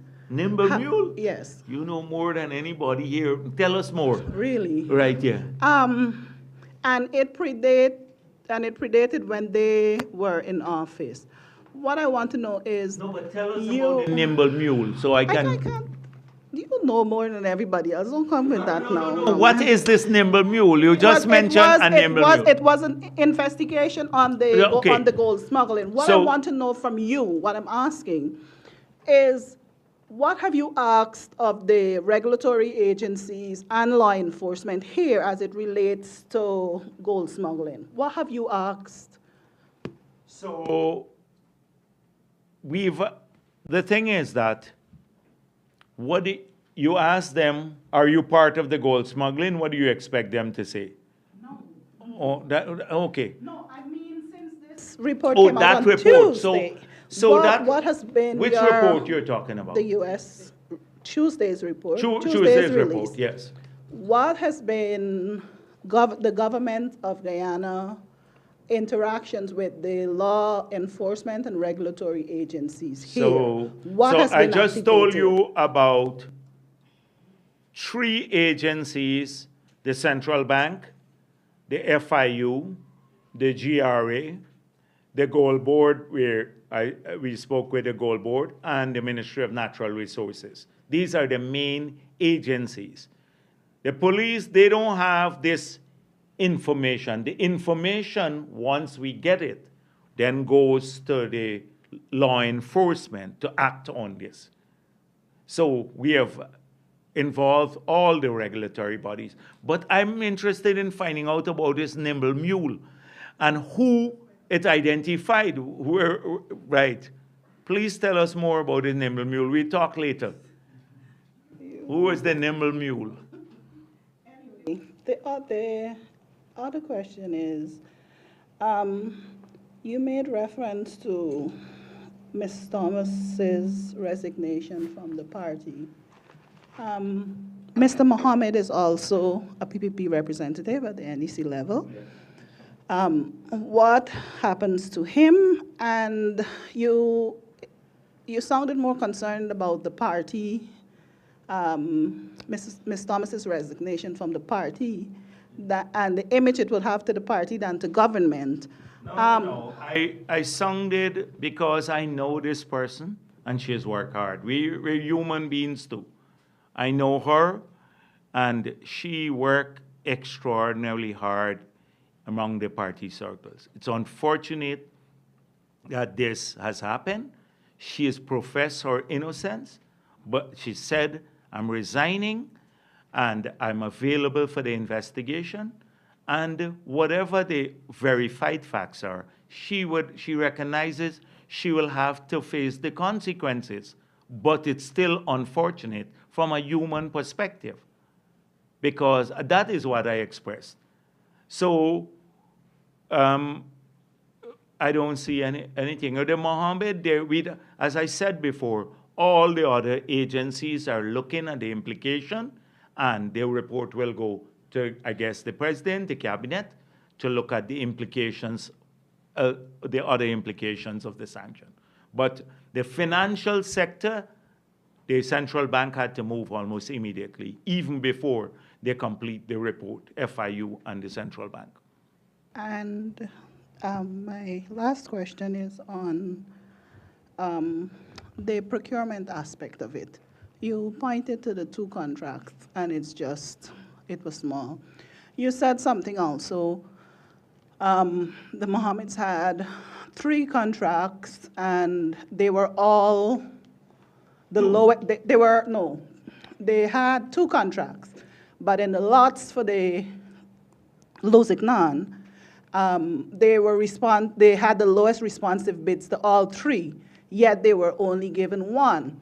This kind of jumps out at me in terms of procurement, in that how can it be justified then by the evaluators that you have, regardless now you know that they're saying that it happened under corrupt circumstances, but how can you have 3 lowest responsive bids, yet those contracts are not given to that bidder? And it raises the whole question again of procurement irregularities. And this was pointed out in the report too, because here you have allegations against a sitting official, and it makes it even worse that it's a sitting. Marcia, you're going on and on. No. So I want to know, no. Yes. I'm going on because I want to get to the procurement point. Well, get to the point. Because you emphasize a lot and you went on and on a lot about that too. Well, so my question is, I don't intend to go on with you like that, but I just want to explain so that you're clear with me where I'm coming from. On procurement, you're saying that government has so much of an insight. Are you concerned that this part of it was highlighted, and this can speak to a procurement irregularity within the system? No.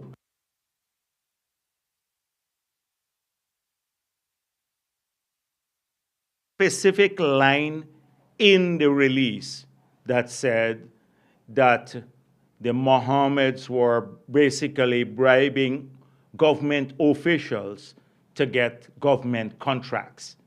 So that was a specific line in the release. So we have an obligation to check, first of all, how many contracts they got. Shouldn't we do that? So I can say to you, we checked that and we saw 2 contracts in 4 years. I explained which contracts those were. Then I explained to you that both were publicly tendered, so they were not selectively tendered. People were not handpicked and given the contracts. They were public tender. I told you there were multi-agency evaluators. The evaluators also evaluate for capacity. That is why even if we had gone maybe for the pump station, say for example, you would give 19 pump stations to one person maybe because they have the lowest bid there, regardless of their capacity. So they evaluate capacity too, and then they may give one contract there and say, but they don't have the capacity to do 3 contracts at the same time. So the next responsive bidder gets it. And this is what is recommended by the evaluators, independent evaluators. So nobody changed that at the political level. Nobody changed what was, and that's the point I'm making. So if you go by what you're suggesting, then if a person bids for 50 contracts and they're lowest in all 50, then they must get it because they are the lowest responsive bidder in all 50, regardless of the capacity to complete the work. And that is what complicates things. The same pump stations, the people who are delayed now are some of the ones who had experience before. There were 2 or 3 of the 19 who had prior experience to do that. And they're delayed, some more than even some people who didn't have experience in these areas. So that is how it works sometimes. And I don't see that as corruption because you have to evaluate for capacity too. Now, whether there's corruption in procurement awards, I can't put my neck on the block for that because I don't know. And that's why I said here we send signals, whether it happens in the regional tender board, at the department tender board, ministerial tender board, MPTAB, because there may be cases where this happens. But it is not a system that says, the system promotes it. You have individual lapses, and that's why I'm saying if we find the individuals, we take action. So in this case, we want to find out what evidence there is about these contracts that were because we only have 2 in the state sector. And if there was some evidence that these were tampered with to give these individuals, the individual. Now, Yes, Paris Guyana yes, Chronicle, just to shift your attention a bit, what can we expect from Guyana's participation in the upcoming G20 summit in Brazil? Oh, okay. So you're already familiar with the invitation of President Lula to attend this summit. So I think we're basically going to talk a bit more about how we navigated a very complex international environment that had not been and is still not sympathetic to countries that have this valuable resource that makes a big impact globally on climate issues, but can't get any help. That is basically tropical forests. There are countries that have tropical forests. So it's a tough kind of, it's not just tough, but you had to go through a major way of crossing these hurdles that are artificial hurdles that are placed in the pathway of these countries. There is a clear recognition that deforestation and forest degradation around the world is a major contributor to climate change. Maybe about 16% of the greenhouse gases come from the deforestation and degradation, land degradation. And there is no net zero without addressing this. Yet, there is no attention being paid to it. And people believe that the forests will preserve themselves or be done through philanthropy because, the third world, we shouldn't pay them to do this. But we are paying everyone else in Europe through the EU ETS to abate a ton of carbon. You're paying $90 per ton, and you don't want to pay $20 per ton of carbon in the developing world, the abatement of a ton of carbon. And the impact, whether it's emitted in Guyana or in Europe, has the same impact on the atmosphere, on climate change. So we're saying, let's level the playing field. Either you have more public money to address this very important mitigation option, or use market-based mechanisms. We have used the market-based mechanism, but not every country wants to, because or can do that because of complex land tenure systems, etc., in those countries. So I guess that's when I said to President Lula when he was here, that most likely it's a menu sort of approach to how we try to mobilize funds for tropical forests without compromising sovereignty over these forests, and so that countries can pick and choose, and putting in place a supportive environment for that. That is kind of discussion I want to have there, because it's really frustrating when you think about what some countries that have tried very hard. Like I pointed out before, Guyana, we have 1% of global tropical forests, 1%. If you extrapolate the $750 million for 30% at a minimum, we'll raise between 2.5, maybe $3 billion. Okay, especially if the carbon is traded on secondary markets. The money pledged now, public money from governments to assist the 99% of remaining tropical forests is less than $3 billion. And we in Guyana, for 1% forest, using a market-based mechanism, will get about $3 billion if we extrapolate, if we can get the same terms for the remaining 70%. So that shows the success of our model, but also how badly those countries are treated through a public kind of, because they have stuck with this public type of raising funds. They're hoping that the developed countries will give them some money. And those countries are not giving anyone anything.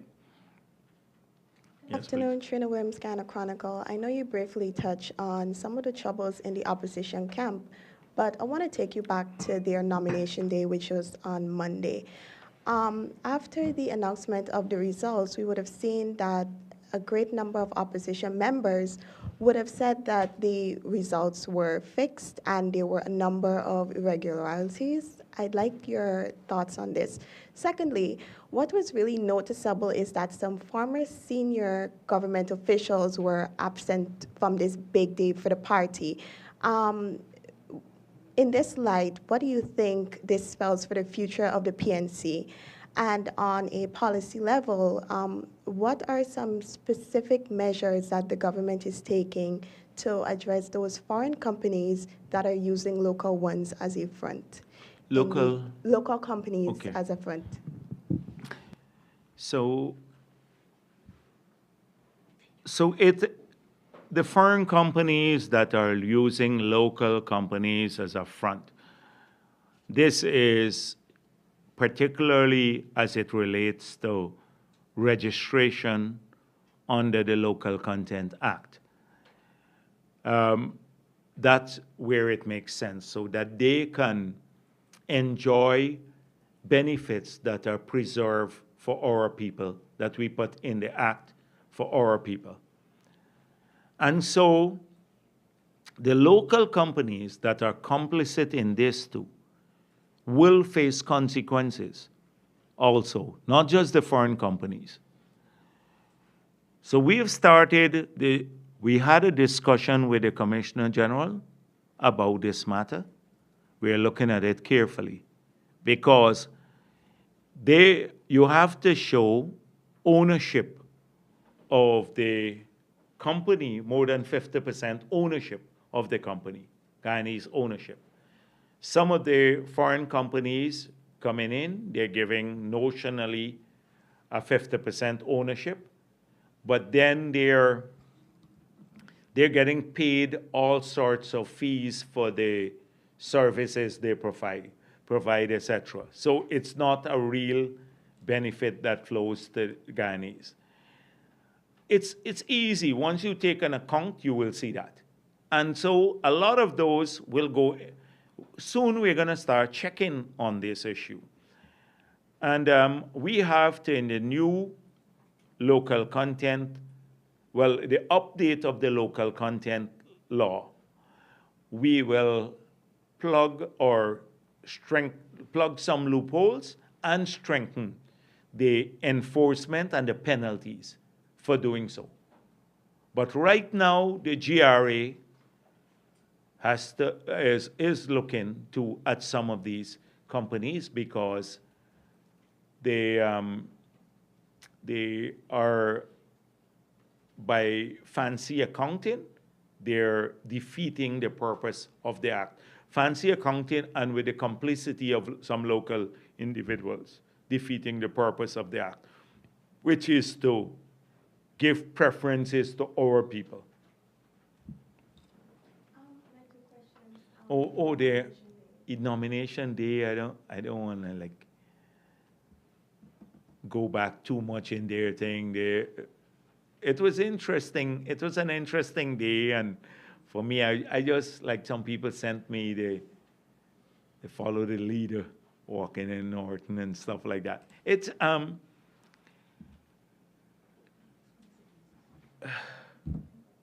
I just want to give them a free pass. Let me give them a free pass, let them do their thing and stuff like that. It's not gonna, you're right about all the charges. Roysdale Ford has made a lot of charges about corruption. There is made a falsification of documents. A whole range of the Norton and the others have defended this. So you have really two sets of people there. Party is split down the middle. One group that believes that all the conditions are set for free and fair elections, and another substantial group believes that they're heading to rigged elections in the internal party elections. And so whatever happens here, at the end of the day, people are going to be aggrieved. And so they have to sort that out themselves. For us, as independent observers and people from the outside, as a Guyanese citizen, you have to assess for yourself.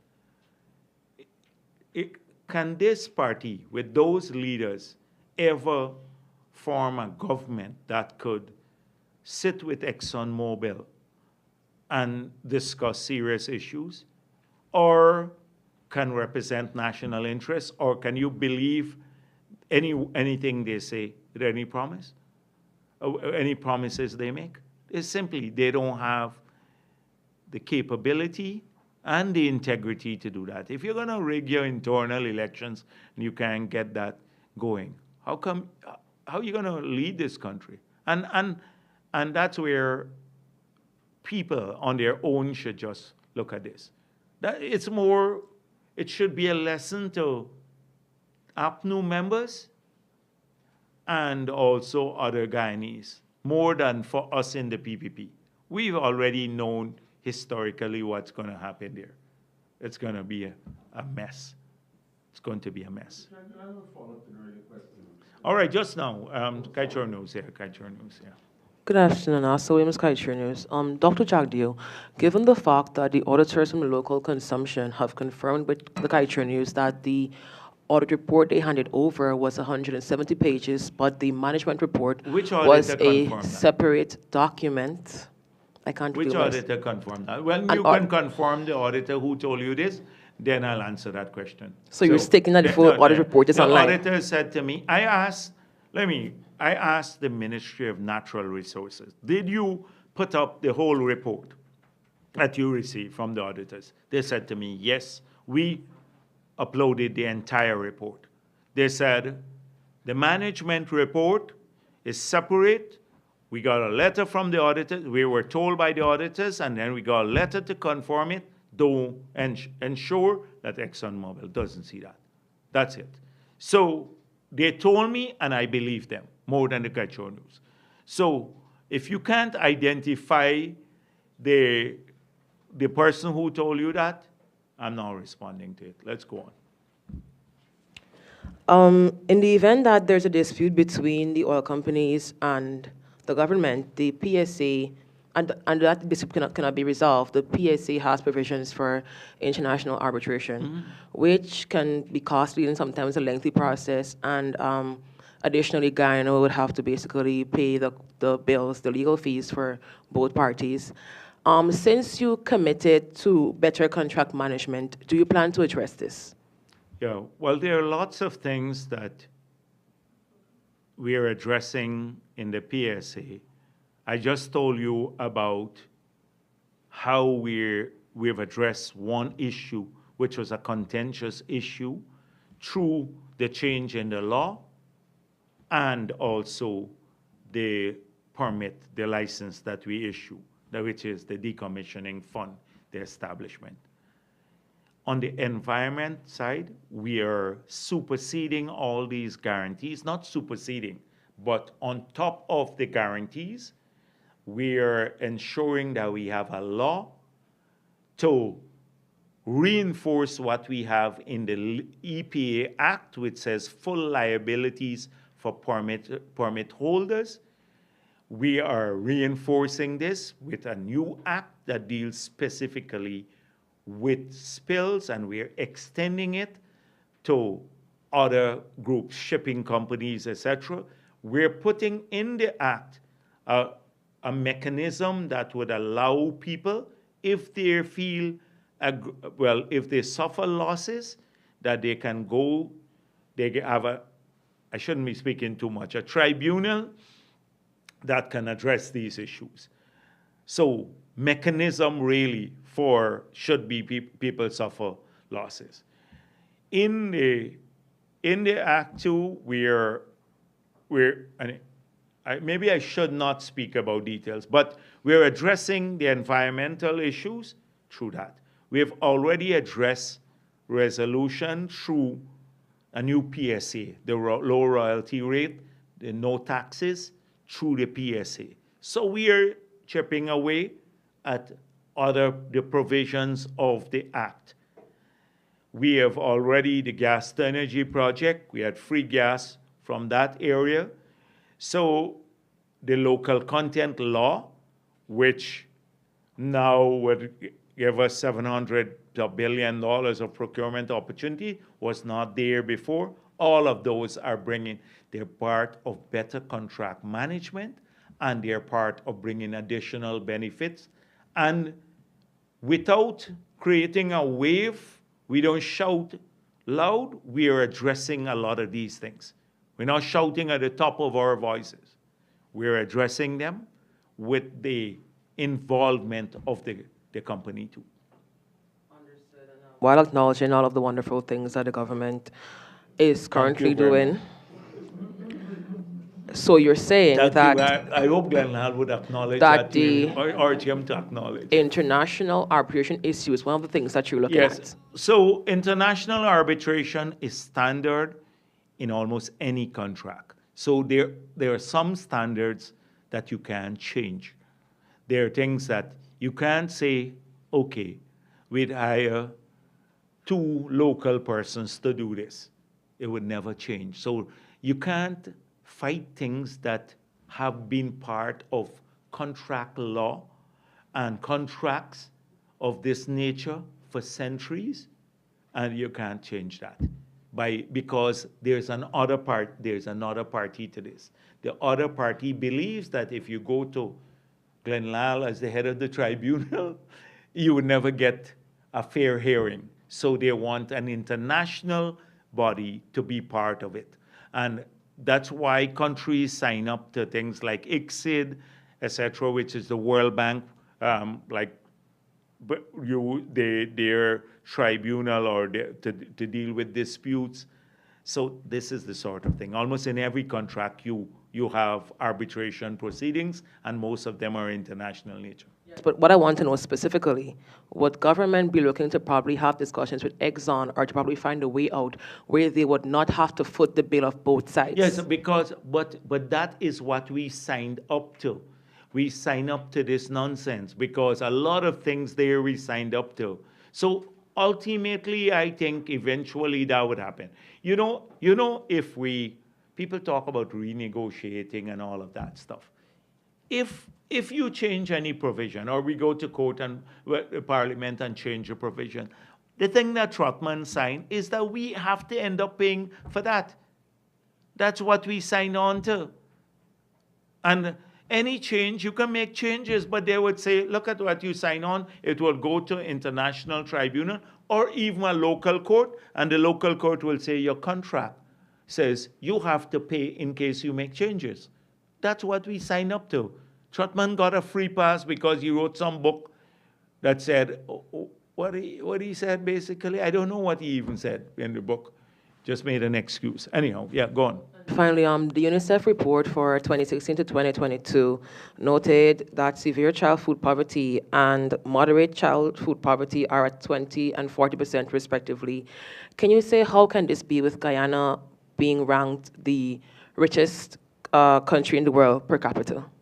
Okay. Have you delved into this report a bit? So the report, did you look at I checked this.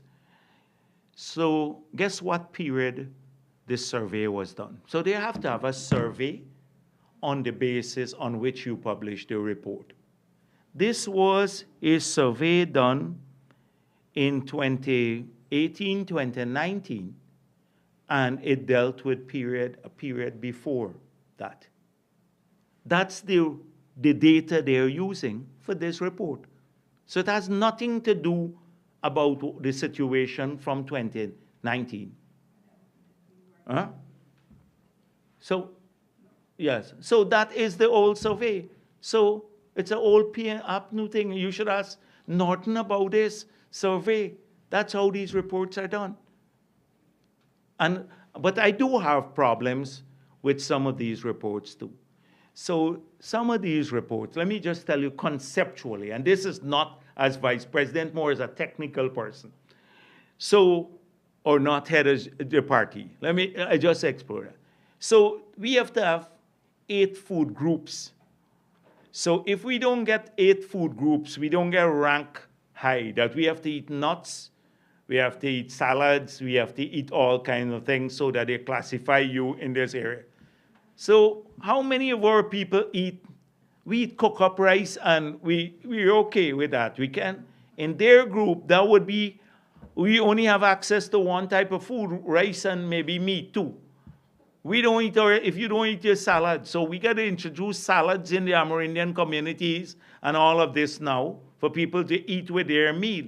You see how many food groups you have access to? You look at it back again, carefully. So we now, most of us will go down as being starving because we only have access to thing. Then you have another group of unhealthy thing. It has nothing to do with wealth. So if you eat unhealthy food, you get marked down too. So if you're eating fried chicken, your child is eating fried chicken all the time, like fried chicken and soda all the time. It's expensive, but considered bad. So you get marked down for that too. It is, when you look at these international reports, they use all kind of developed country standards. They go and sit down at the UN and they come down and try to impose a lot of nonsense on our countries. I'm not one for that, but I'm saying that not as vice president or the general secretary of the party. It's as a technical person. I've argued against this. One time Columbia, I think a university, has an environmental index. And the US is ranked number 2, 3, or 4. We're like way down. We have 86% of our country is covered with forests. Our per capita emission is very low, minuscule compared to the US. And we are ranked below the US on an environmental index. So, because they put in a lot of extraneous things. The same thing happened if you look at the World Economic Forum Global Competitiveness Index. So if you have malaria, you get marked down, but only hot countries, you have malaria in Africa and Guyana and stuff, so you get marked down for that. You get marked down if the size of your economy.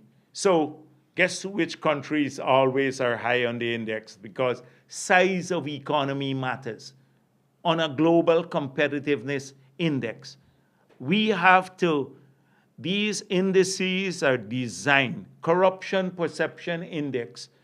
Often in the developed world, they have 40 reports on which to assess their ranking. In the developing countries, they send 2 persons, or they get a Clive Thomas or somebody here, often your opposition, to do a little assessment here, and you get ranked. But the data pool from which they assess the developed world is 40 different cross-referencing indices, and then you end up there. It is, I've always argued that the developing world often look things. So and I believe, like in the corruption perception index, the darker you are, the lower on the index they put you. I believe that to be true, the darker you are, because this somehow helps the developed world. It reinforces their somehow a little at the top of the indice, they're not corrupt. These big countries have some of the most massive corruption regime in the sale of weapons and everything else. They don't even get figured in. So that's a little rant on my part about these indices. So when I see people say, oh, look where you are on the index, I don't pay too much attention to it. But by the way, that child won the poverty. It's from the APNU era. Ask Norton about that one. Yes. All right. So let me go. Dennis, you come back in second round, right? Right. Cassie Henry, DPI. Dr. Jagdeo, just a few questions. At a recent press conference, you mentioned that the government is looking to acquire an additional 30 megawatts of power in a similar agreement to the one you have with Car Powership. Is that still the plan? Could you update us on that? Yeah, we're looking to see if we can. Right now, they said to me they have power in the system, adequate power, that allows some maintenance of the other assets that we've had. Recently, in the morning, I see their power coming on and off. So I called and found out, with all this power now, they told me some birds now found a new perch. I said, only now these birds want to go and sit on this line now across the Berbice River. They sent me some dead birds. They did some walk across now. They found some dead birds now. They sent me the pictures. So they brought in some protection against birds now. So they said they have to shut down for 6 or 8 hours. 8 hours to put in this protection to chase off the birds or shock the birds or something like that. So I said, I hope when this goes in, it's not going to be something else. So it is anyhow, yesterday we met with GPL. We looked at, they're going to be about a $200 million project. So I explained the components already, the 5 components that are already financed and going. The pipeline, the power plant, the NGL facility, the project to evacuate the power from Wales to the control center, and the control center itself. So that will bring all of the power to about Eccles here for distribution. So the existing system now, we have to look at that with all that new power in the place, that we have grid stability to distribute the power, transmit and distribute the power. So they've come up and they've gone to tender for about $200 million of work to upgrade the grid, put in more transformers, change out the lines and stuff like that, so we can have a more stable distribution system. Because even if you have more power, if in your area they don't have adequate transformers, etc., you would always have this spot. Maybe not the blackout for the whole country, but in these areas too. So they're doing that now. They've gone out to tender. Then we have to transmit large amount of power now to Berbice too. In Linden, it's off the grid, so we're thinking about eventually moving a transmission main up there, which is going to be costly, and then power the highway from there. But we now look at taking a big new transmission main up to Berbice. So that's where they're on the drawing board for that one too. We're exploring using some of the gas to move turbines into Bartica, gas turbines, Essequibo Coast, Lethem, Linden. So eventually, if it's technically feasible, we have some good price offers, but we don't know if it's technically feasible as yet.